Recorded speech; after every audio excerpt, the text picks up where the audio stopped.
حضرت عمرو بن قتادہ رضی اللہ تعالیٰ عنہ کی ایک روایت ہے، وہ فرماتے ہیں کہ میں نے اپنے والد ماجد سے سنا، وہ فرماتے تھے کہ جب آپ علیہ السلام کی پیدائش ہوئی تو اس وقت اللہ رب العزت نے یہ حکم فرمایا کہ آسمانوں کے اور جنتوں کے دروازے کھول دیے جائیں، اور پھر فرشتوں کا زمین کی طرف آنا یہ بکثرت ہو گیا، اور اس وقت اللہ رب العزت نے سمندر کی جو سطح ہے اس کو گہرا کر دیا، اور دریا کی جو روانی ہے وہ تیز ہو گئی، اور پھر جو شیطان لعین ہے اس کو زنجیروں سے جکڑ کر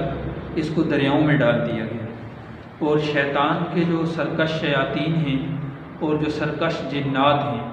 ان کو بھی زنجیروں سے جکڑ دیا گیا۔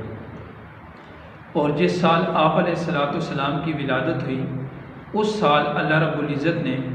تمام دنیا کے لوگوں پر یہ احسان فرمایا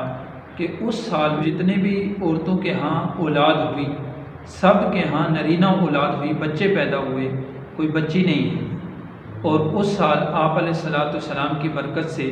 دنیا کے ہر پھلدار درخت نے پھل دیا، اور پھر آپ علیہ السلام کی برکت سے حوض کوثر پر اللہ رب العزت نے 70,000 یعنی مشک سے معطر درخت اگائے، اور ان درختوں کے جو پھل ہیں ان پھلوں کی خوشبو سے اہل جنت کو ان کی بخور سے اللہ تعالیٰ نے آراستہ کیا۔